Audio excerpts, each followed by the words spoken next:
नमस्कार, ABP live में आपका स्वागत है। हम पहुंचे हैं गोरखपुर विश्वविद्यालय रोड पर। आप देख सकते हैं पंथ पार्क है ये, और सुबह सवेरे यहाँ पर लोग व्यायाम करते, एक्सरसाइज करते हुए मिल जाते हैं। चूँकि विश्वविद्यालय बगल में है तो शिक्षा क्षेत्र से जुड़े जो प्रबुद्ध वर्ग के लोग हैं वो भी यहाँ दिखाई देंगे। देखिए, सभी लोग यहाँ पर एक्सरसाइज करने के लिए आए हैं, और सबसे हम जानने की कोशिश भी करते हैं। चूँकि लोकसभा का जो चुनाव है वो अब शुरू होने वाला है और कभी भी घोषणा हो सकती है चुनाव की। तो ऐसे में जो शिक्षक वर्ग है, जो शिक्षा क्षेत्र से जुड़े हुए लोग हैं, वो क्या सोचते हैं, इसके बारे में जानेंगे। तो यहाँ पर लोग हैं, उनसे जान लेते हैं। सर, ये बताइए, क्या लगता है, लोकसभा का चुनाव है तो कितना आपको लगता है कि किस करवट जाने वाला है? अब ये तो अभी चुनाव आने के बाद ही जनता का वो होगा, क्योंकि परिस्थितियाँ इस समय जो चल रही हैं, ऐसे तो लगता है कि भाजपा की सरकार बनेगी। लग रहा है राम मंदिर का जो फैक्टर है वो काम करेगा। और बड़ी नाराजगी है यूसीसी और सीए को लेकर मुसलमानों को के बीच, अगर कहा जाए।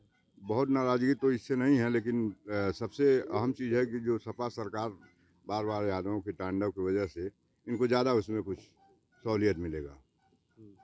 आपको क्या लगता है सर, जो कह रहे हैं सर कि बीजेपी ही भारी लग रही है, क्या लग रहा है समाजवादी पार्टी कुछ फ्रंट फुट पे खेल पाएगी यूपी में? कोई ऐसी संभावना दिख नहीं रही है, क्योंकि विपक्ष बटा हुआ है। आज अगर कोई विकल्प खड़ा हो जाए तो भाजपा का जीतना मुश्किल हो सकता है। आपको लगता है विपक्ष मजबूत हो सकता है? अब कोई संभावना तो दिख नहीं रही है। अब कोई अचानक परिवर्तन ऐसा हो जाए, नहीं कहा जा सकता है, लेकिन फिलहाल कोई गुंजाइश नहीं दिख रही है। इंडिया गठबंधन को क्या कहेंगे, जिस तरह से लगातार उसमें फूट पड़ती जा रही है? ये दुर्भाग्य है देश का। विपक्ष जो मजबूत होना चाहिए वो नहीं हो पा रहा है, जबकि उसकी आवश्यकता है। और तमाम सारी दुर्व्यवस्थाएं बढ़ रही हैं देश में, उनका विकल्प विपक्ष बन सकता है, लेकिन नहीं बन पा रहा है। ये दुर्भाग्यपूर्ण है। चलिए, दुर्भाग्यपूर्ण है, लेकिन अब जान लेते हैं। चूंकि बात हो रही है इंडिया गठबंधन की भी, तो लगातार उसमें टूट फूट पड़ती हुई नजर आ रही है। तो ऐसे में क्या लगता है, महंगाई और बेरोजगारी का जो मुद्दा है उस पर क्या लगता है कि कितने विपक्ष मजबूत दिखाई देगा और सरकार को घेर पाएगा? विपक्ष मजबूत हो ही नहीं सकता है। जहाँ मजबूत होगा बीजेपी मजबूत होने ही नहीं देगी। बीजेपी किसी को लड़ने नहीं। बीजेपी का ये 2024 में तो कोई मुकाबला नहीं है। अगर होगा तो यही देख लीजिए, कहीं बिहार में देख लीजिए, यूपी में ही देख लीजिए, कोई गठबंधन हो पाएगा इंडिया से? अगर एक होके लड़े लो तो मुकाबला हो सकता है, नहीं तो कोई मुकाबला नहीं है। क्या लगता है सर, जो मुस्लिम समाज है वो यूसीसी और सीए को लेकर एक तरफ जा रहा है, और कांग्रेस की भारत जोड़ो यात्रा यूपी में भी आ रही है, तो क्या लगता है कितना मजबूती दिखा पाएंगे राहुल गांधी और सोनिया गांधी? देखिए, इनके आगे कोई मजबूती दिखा नहीं पा रहा है। जो मजबूती दिखा रहा है उसके पीछे कोई ना कोई दिक्कतें आ जा रही हैं, तो इसलिए इनके आगे कोई चल नहीं पा रहा है। सरकार इन्हीं की बनेगी, चाहे जिस तरीके से बने। क्या लगता है सर, राम मंदिर का फैक्टर कितना काम करेगा? और चूंकि शिक्षक समाज से जुड़े हुए हैं, तो क्या आपको लगता है कि मुसलमान किस तरफ जाएगा?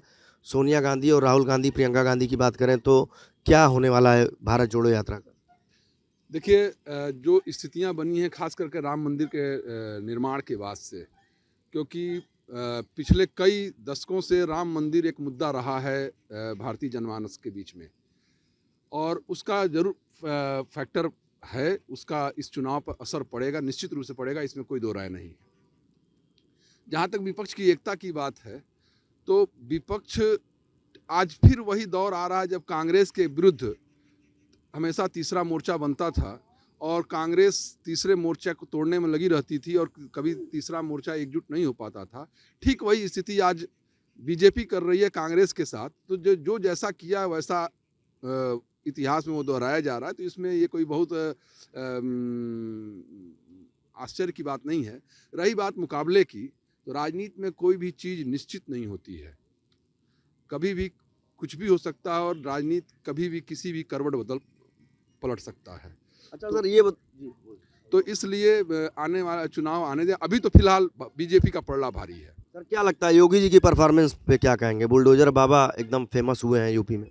ये यूपी ही में नहीं, पूरे ऑल इंडिया में फेमस हुए। और जो दोबारा सरकार बनी उसमें मैं अहम रोल मानता हूँ बुलडोजर को। और उसकी वजह से जो है आज योगी जी का जलवा पूरे ऑल इंडिया में काबिज है।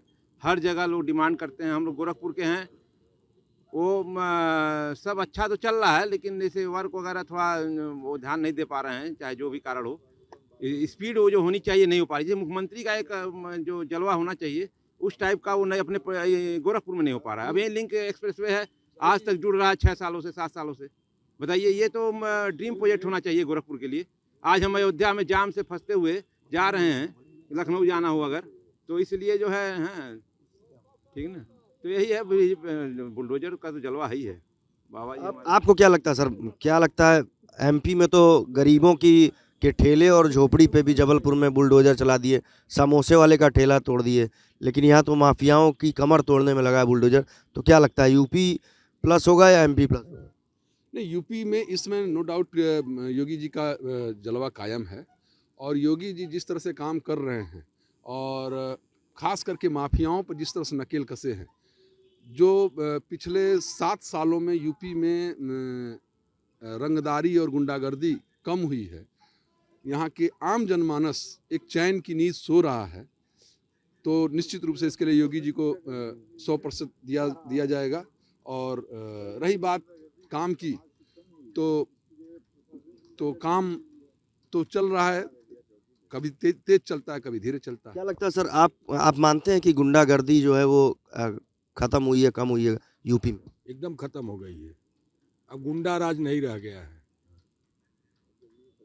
गुंडा राज नहीं रहा, गुंडागर्दी एकदम खत्म हो गई है। लेकिन कुछ कामें इनको देखना चाहिए कि सिर्फ राम मंदिर और ये सब नहीं, महंगाई, भ्रष्टाचार, और जो भ्रष्टाचार अभी कम नहीं है, पूरा भ्रष्टाचार अभी भी है, काम स्लो है। भ्रष्टाचार में कोई कमी नहीं है। भ्रष्टाचार जो कहीं 500 में काम होते थे अब वो 5000 में हो रहे हैं, लेकिन आम आदमी को राहत है, बड़े स्तर पे है भ्रष्टाचार। आपको लगता है भ्रष्टाचार अभी खत्म नहीं हुआ है? नहीं, भ्रष्टाचार तो खत्म हो गया है, लेकिन यहाँ पे जो काम हो रहा है एक ही काम को फिर से तोड़ा जा रहा है, फिर से बनाया जा रहा है, तो एक तरह भ्रष्टाचार ही हुआ। अच्छा, क्या लगता है शहर की जो समस्याएं हैं वो दूर नहीं हो पाई हैं, आपको लगता है? नहीं, शहर की समस्याएं दूर तो हो रही हैं, लेकिन पूर्ण जिस तरह से काम होना चाहिए मुख्यमंत्री के शहर में, उस तरह से काम उतनी तेजी से काम चल नहीं पा रहा है। क्या लगता है तेजी नहीं दिख रही शहर में? नहीं, सारे काम हो रहे हैं, लेकिन बहुत स्लो प्रोसेस। सबसे बड़ी बात आप देखिए, गोरखपुर बनारस 4 लेन अभी तक कंप्लीट नहीं हुआ। देवरिया 4 लेन अभी तक, जबकि ये अखिलेश के समय के प्रोजेक्ट हैं ये। फिर अभी ये इनका एक जो ड्रीम प्रोजेक्ट था पूर्वांचल एक्सप्रेसवे का लिंक, अभी तक लिंक नहीं कर पाए उसको। अच्छा, अगर गोरखपुर की बात करें, काजल निषाद को टिकट दे दिया समाजवादी पार्टी ने, तो क्या लगता है रवि किशन टिकट पाते हैं तो फाइट कैसी रहेगी? काजल निषाद आएंगी या रवि किशन? नहीं, गोरखपुर में तो बीजेपी को छोड़कर कोई भी टिकट पा जाए, कोई भी टिकट पा जाए। इवन की अगर यहाँ से योगी जी अपने किसी मंदिर के किसी अदने से पुजारी को भी खड़ा कर देंगे तो वो भी चुनाव जीत जाएगा बीजेपी। आपको लगता है इत्तेफाक रखते हैं? हाँ एकदम, वो तो जीतेगी बीजेपी, कोई भी खड़ा हो जाए। गोरखपुर में उनका नहीं जवाब है कोई। गोरखपुर में काजल निषाद नहीं, कोई निषाद लड़े। और रवि किशन की बात नहीं, यहाँ गोरखपुर की बात है योगी आदित्यनाथ। गोरखपुर में चेहरा देख क्या लगता है सर, आपको लगता है कि काजल निषाद नहीं जीत पाएंगी, रवि किशन अगर आते हैं? नहीं, कोई लड़ाई नहीं है। तो यहाँ योगी जी फैक्टर काम करता है ना। यहाँ तो सब भाई, रवि किशन जी को कौन जानता था यहाँ पे, बताइए। वो एक्टर थे, बॉम्बे में थे।